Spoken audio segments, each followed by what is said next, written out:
Hi, welcome to A Moment in Time with Taylor. Thank you so much for tuning in. Please be sure to check out our website, nextjuice.com.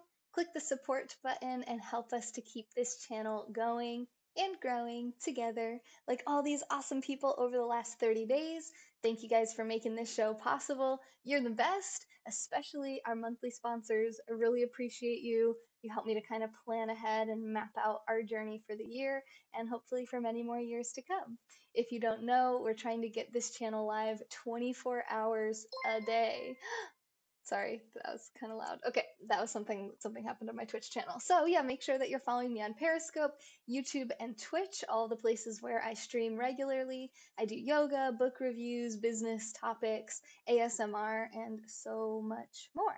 Lou, first comment to the broadcast over on YouTube. First comment on Periscope is eFlave. Michael with the retweet, the invite, and the sharing on Twitter. Thank you so much. Thank you for supporting Fabe as well for his first ever episode on the channel tonight. Hey, Mark.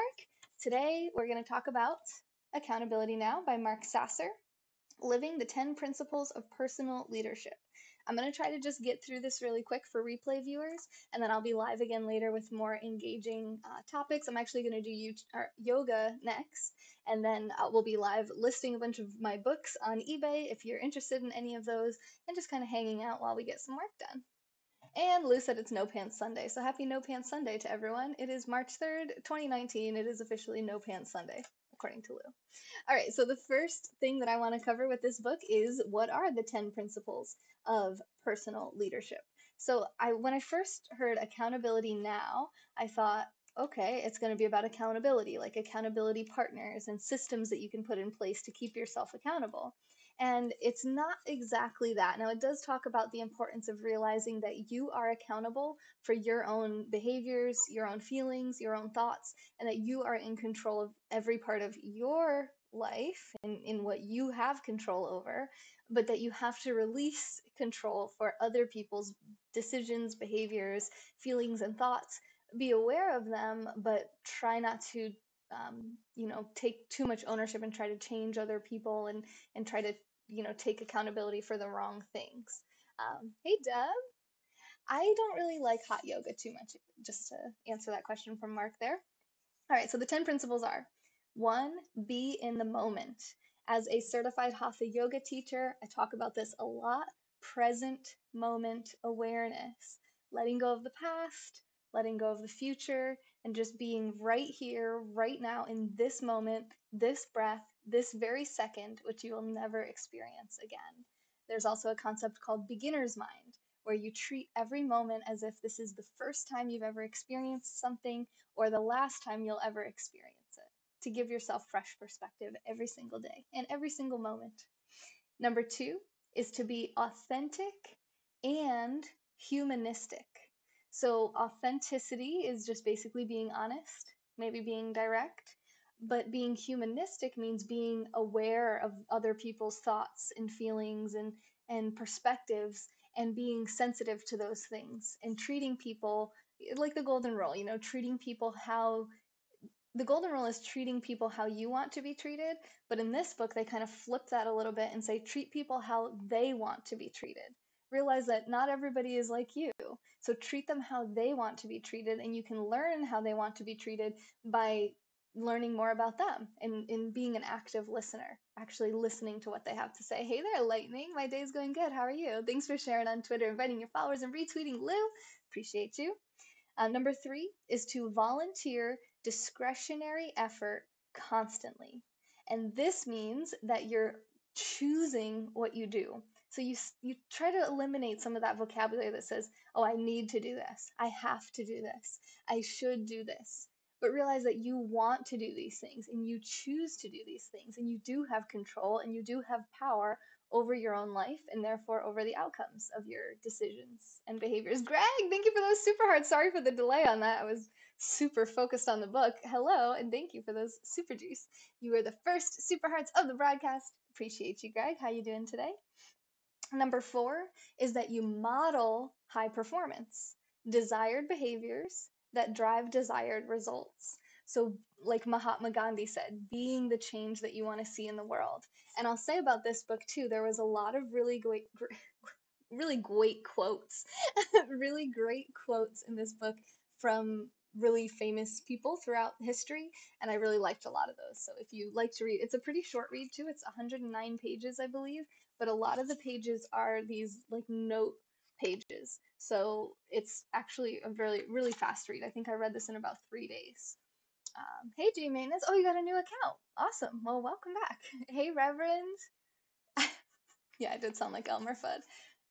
I have a personal trigger with being called Elmer Fudd because my sister always says, and my aunt, and a lot of my family says that I looked like Elmer Fudd when I was born because I had a really big head and it was like very cone shaped, and yeah, and they used to speak to me in an Elmer Fudd voice as a baby. So thanks a lot, Dub. Childhood trauma. Hey, Jay. I'm just kidding, Dub. I really don't care. It's funny. I liked Bugs Bunny growing up. My grandma is obsessed with Bugs Bunny. We're getting off track. All right. So, modeling high performance, desired behaviors that drive desired results, being the change you want to see in the world, doing the things you want the people around you to do. This is the best way to teach your kids how to live.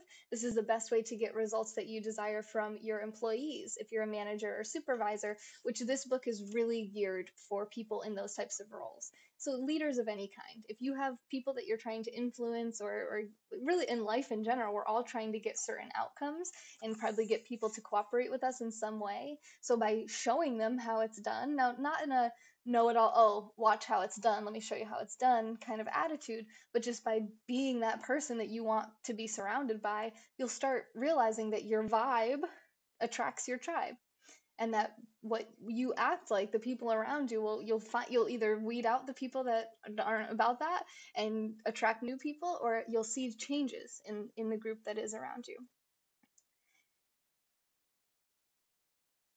Jay, it's just the different number of classes that you get for the yoga session. So Jay's asking about the yoga sessions at nextjuice.com. When you click shop, you can buy one yoga session. I think you can buy 4, 10, or 20. Don't quote me on that. I don't know the exact numbers of the packages, but it's just cheaper if you buy a bunch at once. But there's no difference between the packages. So it's a full yoga class with a meditation at the end. And when we say yoga, I'm talking about the asana, a movement. So in the beginning, we set an intention. The first session is very much getting to know you, getting to know your goals, figuring out what you're looking to get from our yoga sessions together. And then from then on out, it's mainly like you come in, we touch base. How are you feeling? How you doing? You got anything tender, sore, anything you want to work on today? Then we do our yoga together, and then there's a 15-minute meditation, 10 to 15-minute meditation at the end. Sometimes I lose a little bit of track of time. We do a little bit more movements and a little bit shorter meditation, but it's usually 10 to 15 minutes there at the end. Thanks for asking, Jay. I appreciate that. Lou, thank you for the super juice. Hey, are all my super hearts green right now? Okay, no, Greg is aqua. Aqua. Good to see you too, Jay. It got banned? Oh my god, so many accounts are getting banned on Periscope. What is going on? Jay's writing a historical piece documenting the Great Periscope War. Jay. Jay, we took number 2 last night. All right, let's not talk about that. Okay, moving on. So yeah, just model what you want to see other people do. And you can't expect other people to do something that you haven't figured out how to do. So to expect something from someone that you don't know how to get that to happen, learn from other people who are modeling the results that you want and driving the behaviors that you want to learn from, and then model what you're doing after them, just like you would expect other people to model after you to get the results that you get. Number 5, I love this one so much. Me and my boyfriend Ed are learning a lot about this together and separately, is to respect and leverage separate realities. To respect and leverage separate realities. And that basically means realizing that every single person in the world has a different reality. That even if we're living in the same reality, in the same laws of physics on the same earth, we've all had different experiences. We're all from different backgrounds, different ages, different genders. We have different thoughts in our mind. We just function and view the world differently. We have different perspectives and therefore different realities. And you've witnessed this, I'm sure. You have a group of people, you all experience the same event, but everybody experiences it a little bit differently. Say you go to a movie with a group of friends. Some people loved it, some people hated it, some people, are kind of neutral. Everybody has a different reality, even from the same triggers, from the same events and the same stimulus. So as you realize that, that can help to humble you if you're like me and you think you're kind of a know-it-all and you know everything and you have all the answers to everything, you're kind of a perfectionist and you're all about knowledge and you just think, oh, well, I'm so smart and I know everything. Well, you can realize there is so much that you don't know about the people in your world. There's no way you know every single situation, every single day, every single second of their lives. There's so much that you don't know about everyone. And that should humble you and that can help you to go through life realizing, okay, I'm not necessarily right. What works for me and what's right for me isn't going to be what's right for everyone. It's not an absolute truth because different realities, different behaviors, different preferences, you know? So I really, really liked that one. So to respect and leverage separate realities. And leverage meaning when you learn that these other people have different realities, you can learn to kind of still get the results that you want, but using the methods that they prefer in a way that they're more comfortable. So that way everybody's, you can't make everyone happy all the time. I don't want to pretend like this is some perfect fantasy land, but you can always improve the relationships that you have now. Hey, Phillips. It's not pre-recorded, Foamy. Hey, I just like to spit out my ideas before interrupting my own sentences. J Maintenance says, so true. Guga, hello. Lord Titus, hello. Sup, gangsta? Hey, Foamy. Someone last night said to me, you are my foamy homie. I wasn't exactly sure what that meant, but I liked it. This new view has been working great. I feel less frustrated. I love that, Ed. Thank you for sharing that. Dub said people suck. I got blocked after giving super hearts. That was a new one. In a scope, I've been polite and proper. Huh, I wonder, were you muted or blocked? That's interesting. Hey, Anthony Nettles. He says so true too. Thanks for the backup, you guys. Remember, these aren't my ideas. These are from this book, Accountability Now by Mark Sasscer. My way or the internet superhighway? I like that. Is that a TMZ songbook on your piano? That is actually my vision board. Hey, Aussie Author, thank you so much for supporting Fabe earlier. That was his first ever show on this channel. I really appreciated that. Hey, Gerald. Ed, can you stop? So true that everyone has unique and different reality, Joel. I know, and it's taken me 28 years to learn this lesson. I'm just really, I mean, somewhere in my head I knew that, but really trying to live it and not act like a know-it-all is really hard for me. And it's definitely lost me and hurt my relationships with people in the past. So I'm working to get better. You are my foamy homie. A lot is true though. Thank you, Jay. I'm actually not able to scroll through my comments. That's really frustrating. Okay, number 6. This one I need to take to heart as well. Be curious versus judgmental. So rather than just jumping to conclusions, making assumptions, you're curious. You want to ask more questions. You want to dig in and figure out why really is it that somebody did the certain thing that they did or said the certain thing they said, rather than just assuming that you know what they meant by that or why they did that. Just assuming, well, they're just an idiot. Well, they're just clueless. They don't use reason. They're just a super emotional person. They just do whatever they want. They're super impulsive and reactionary and not really like getting to the heart of the issue and trying to figure out, okay, but let's be curious here. Let's really try to figure out why. Why did they think that they did it or said it? And there's so many times that things are just a misunderstanding or miscommunication. And really what we jump to the conclusion, what our assumption was, is wrong, which is also pretty humbling, I think. I hope you have a good night too, Jay. Hey, Joey Giggles, how are you? I drive people mad asking questions. Well, that's good, author. That's good. Hey, Josh, good to see you. It's so good to see you back, Josh. How's Kate doing? Number 7 is look in the mirror first. Be accountable. Ask yourself, what role did I play in this situation?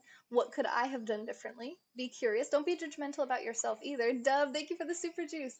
But ask questions. Be like, okay, could I have done anything differently? Could I have handled the situation differently? Thank you, Phillips. I'm glad. 10 out of 10 teeth. Thank you. I had a really, really long I had braces for like 5 years. Jay Maintenance said, oh my god, tell my wife this. Hey, Dr. Dildo, what's up? The only exercise some people get is jumping to conclusions. Chris, that's so good. So good. I got a piece of my lip is falling off here. It's not good. Communication is always imperfect. They never hear exactly what you say. Right. Yeah, we always assume that we understand more than we probably do. Is the book about understanding human beings? It's about accountability, being accountable for your decisions, thoughts, feelings, actions.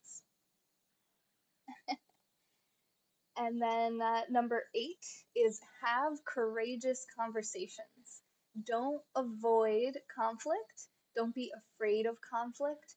Don't be afraid of the uncomfortable things in the world, because the sooner that you deal with them, usually the smaller they'll be. You know, if you let something really fester and go for a long time, let grudges be built up, and let more, assumptions and conclusions be drawn and jumped to, the harder it probably is to address it. And conflict doesn't have to be painful. You know, there might be some growing pains, but if you follow that principle number 2, which is to be authentic and humanistic. So when we're sensitive to where other people are coming from, their perspectives, feelings, backgrounds, then we can have those uncomfortable conversations and both feel better at the end of it, knowing that we weren't avoiding things and leaving things unsaid. Joel said, I'm guilty of this. I let a lot of things go, which is good if you're being very forgiving. But if it's influencing your future um, relationship with that person, future interactions with that person, it's like, they don't even know. They can't read your mind. They don't know that you're sitting here thinking, well, yeah, but when you said that thing to me, that really bothered me. That really hurt my feelings. And it can just always be like they'll just keep doing it, and they don't even know. And then you just snap on them, and it's like, I didn't even know you didn't want me to do that or say that. I didn't even know there was a problem because you never said it to me before. There's actually a really good uh, quote in this book. I posted it on my Instagram channel. I didn't bookmark it. It's Next Juice on Instagram, but it's something like, my relationship with you can only be as good as my thoughts are about you. So the way that I think about you is the best that our relationship can ever be. So even if I play nice and act nice to you, but in my head I think this person's dumb, this person's, negative things about you, then our relationship's never going to be any better than really what I truly think. So that whole thing with being curious, not being judgmental, can help you to have better relationships with all types of different people, and realizing that you actually can learn and gain things from having relationships with people that aren't exactly like you. Yeah, Josh, a good point. We're not mind readers. And have you ever been in a relationship with someone who expected you to be a mind reader? They were like, well, you should have just known. You know how I feel about that.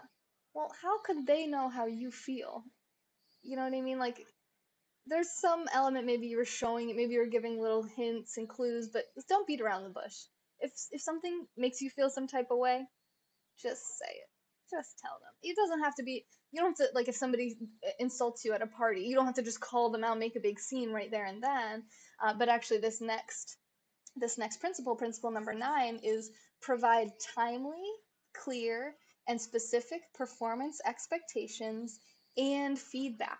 So as long as you give them the feedback within, this book says within 24 hours if possible, then that's good. And it can be in a way that you're not hurting their pride and triggering them to be really defensive about something because they're being, publicly berated. Whereas if you're talking to them privately one-on-one and you're being authentic and you're just saying like, hey, I know you probably didn't mean it, but when you do this, like, it really bothers me. It makes me feel insecure. It makes me feel, or if in a work situation where you're saying, I know that you weren't intending to bother that customer and have that outcome that ended up being had, but I really don't think that's the best way to handle it. Here's what I would prefer you to do, as a manager, as a leader. Again, it's an uncomfortable conversation, but if you do it privately and you do it in a way where you're like, listen, I know that you have the best intentions in mind, and I know you're really smart and you're really good at your job, and I don't want to lose you, and I don't want you to feel like I'm rejecting you or judging you or being critical of you. I just know that I've done this for a long time, and I just know that sometimes when I do, even though I want to say all those things too, when I do it this way, again, modeling the desired behavior, not just focusing on the results, but focusing on what behaviors get the desired results. So what are the desired behaviors? And Laura says, if you tell someone how you feel 1,000 times, eventually they should remember. Maybe. I guess not everybody's strength is memory. Jay, thank you for the super hearts. Ed says he loves my directness. It brings him comfort knowing I don't have to guess. And that's my boyfriend. So I do that. I just tell him, like, I know that I'm probably just it's probably in my head, but these things, whatever. If something bothers me, I just try to talk to him about it so that he knows, and he knows quickly. And then if he continues to do it, I can be like, well, I told you that, like what Laura said, like I could be like, well, I told you that that bothers me, and you're still doing it. So what am I supposed? What would you think that How would you think I should feel about this? Like, what would you think I would?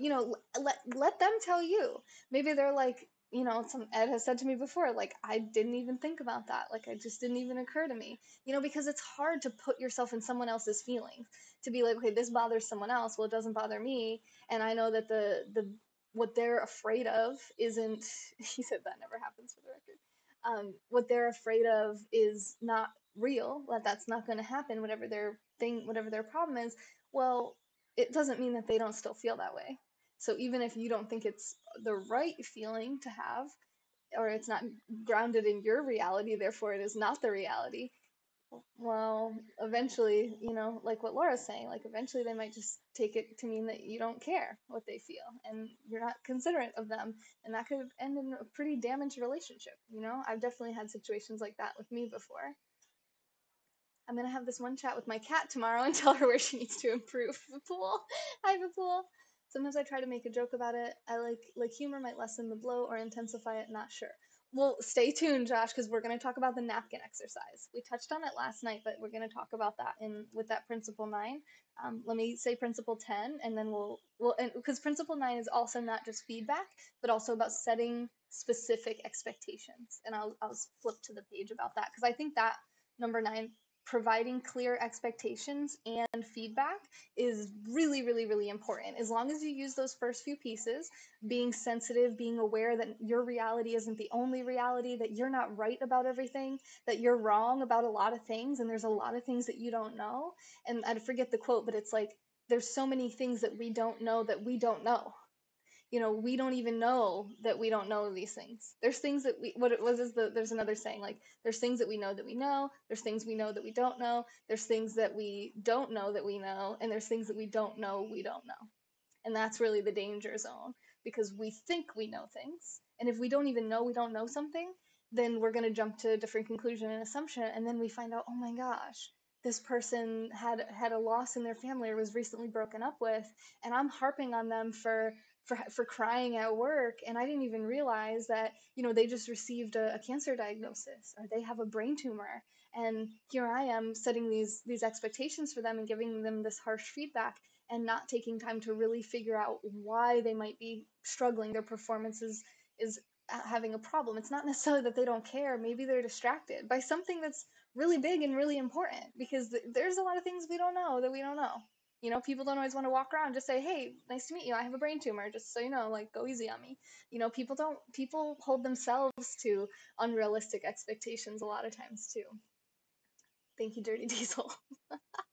Hey, Saul. Stop it, Phoebe. Wait, what? Are we talking about friends right now? All right. Number 10 is teach, coach, and mentor.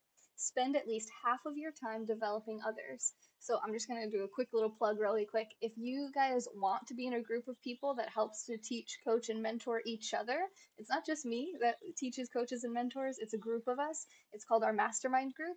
If you want to be in that, we meet, we do on a call once a month.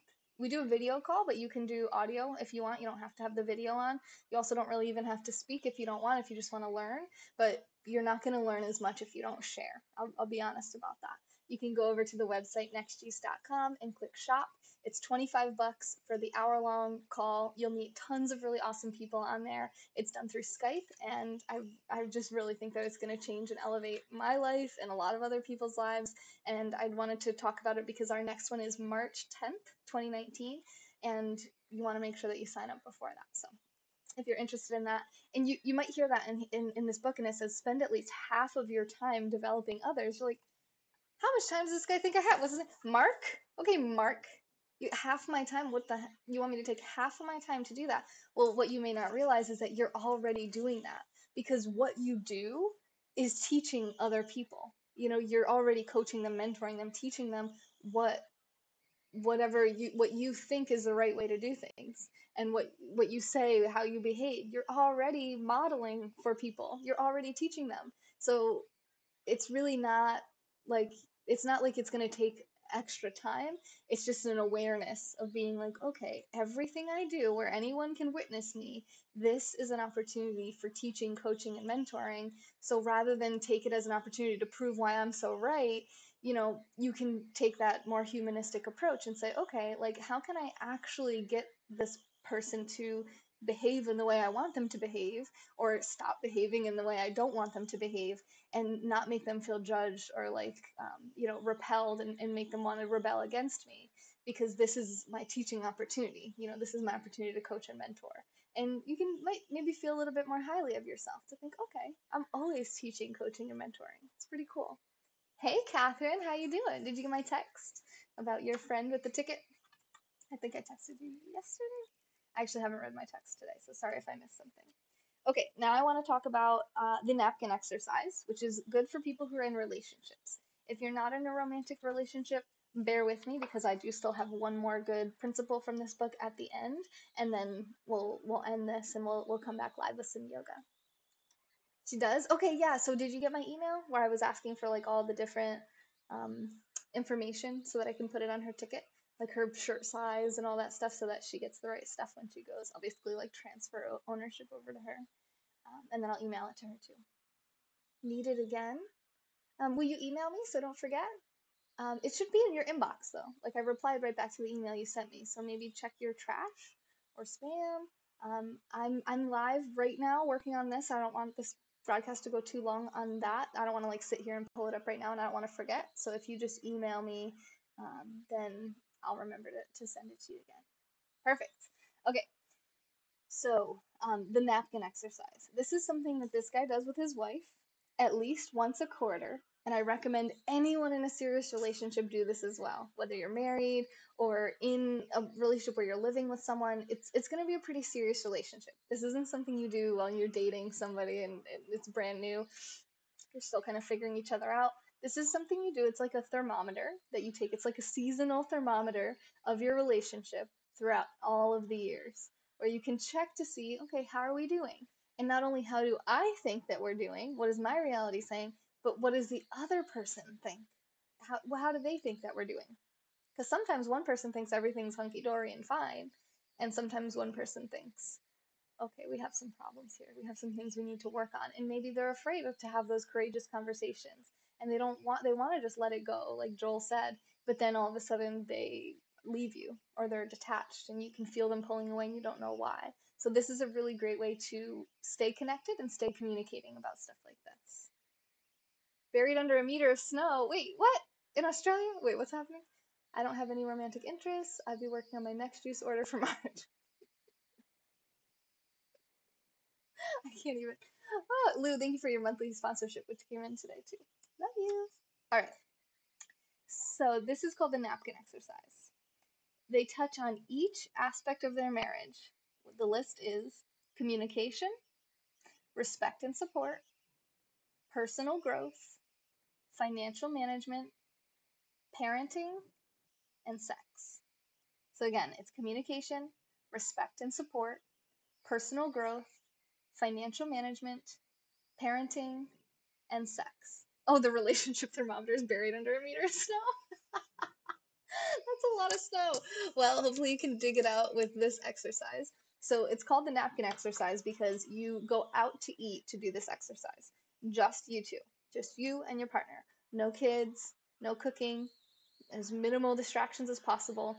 And you write this little list on your napkins each privately, communication, respect, and support. And you write a rating, 1 to 10. How do you view that part of your relationship right now? And then you reveal them to each other. You go through them. If they're tens, you can say, oh, I just feel really good. I like this. You can give positive feedback. In this book, they talk about the 4-to-1 ratio, that in order for most people to feel really appreciated and really and really um, be able to accept constructive or corrective feedback and criticism, they have to receive 4 positive feedbacks. So you have to say 4 things that you like that they do, 4 things that are doing well, in order for them to even be able to handle just one criticism. That works in the workplace when you're criticizing your employees. You have to make sure that you're telling them how good they're doing all the time as well, at least 4 times as many times. And same thing in relationships with kids, with partners, everything. So then the things that aren't so perfect, the things that are like, 7 or below, you can talk about why is that? Why wasn't it a perfect 10? Where do they feel like, how do they feel like this could be improved? And you'll learn a lot, and you'll start to notice subtle differences through your relationship, and you can work on them over those next 3 months. So that way you're not getting blindsided with divorce papers or with an affair or with a breakup when you least expect it. And you don't have to do that to someone else either, hopefully. So I thought that was really, really, really awesome. I definitely wish that I had known about that before and had been practicing that before, but I learned it today, I learned it yesterday, and now Ed and I are going to start doing that, and hopefully it's going to prevent things like that from happening to us anymore in our lives, because it's happened to both of us in the past. Hello, Cromulent, how are you doing? Hey, JJ. And Lou says, no kids, no cooking, no pants.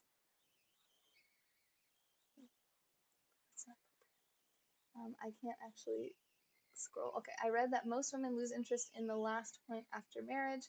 No idea if it's true and why. Are you talking about sex? Not in my experience, my own personal relationships, but also in people that I know and my girlfriends.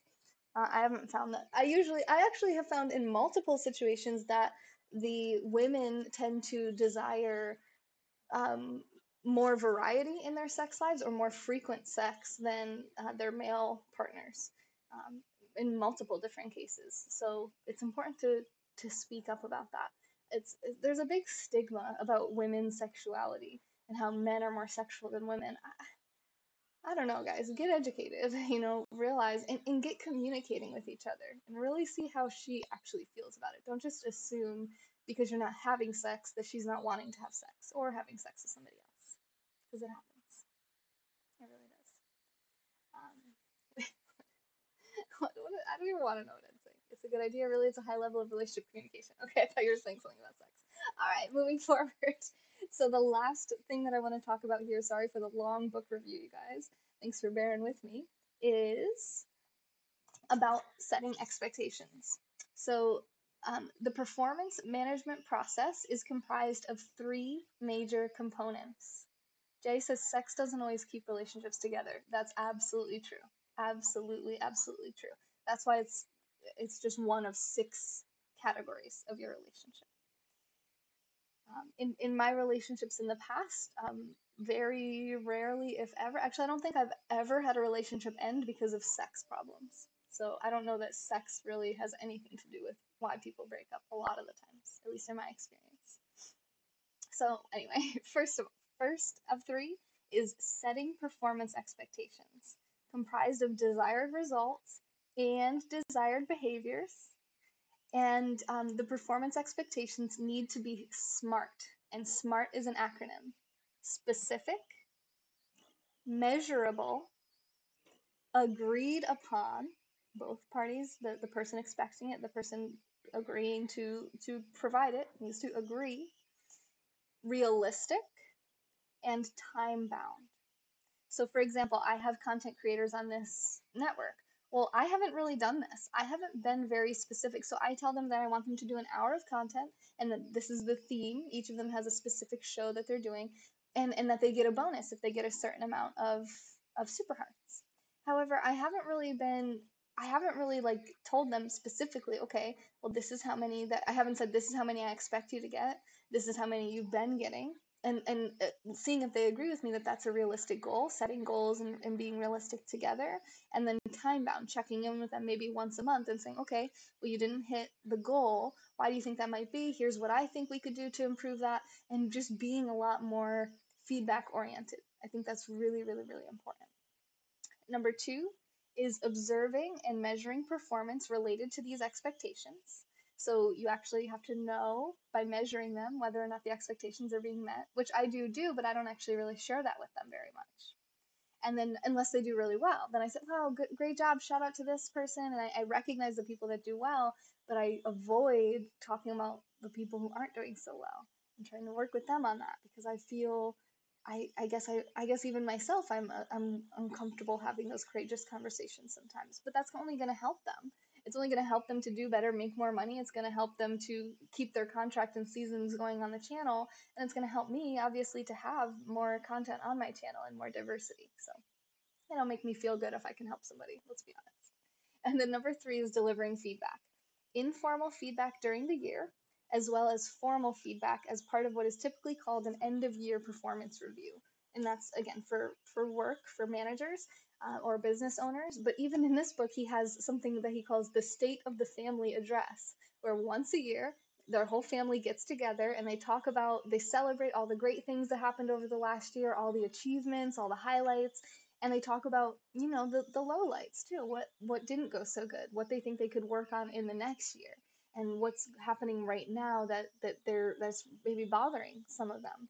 Say that your family goes through a divorce. Well, having a yearly check-in that you've already established before that, it allows the kids and the parents to really kind of discuss that in an open way and check in and have again like a yearly thermometer. So you can even do that in your personal life if you're not a business owner or manager.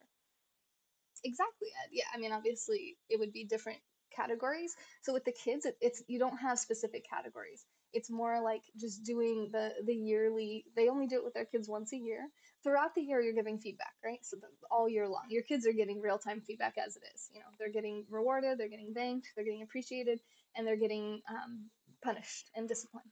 So they're already getting that feedback all year long, and they're telling you too, like the things that they want, the things that they don't want. They're whining, they're asking for things, they're smiling, they're laughing, they're hugging, they're cuddling, they're pulling away, like all these, they're crying, everything that they do. And then once a year you check in and you say, okay, like, oh, that was so awesome, you started karate this year, you did so awesome with that.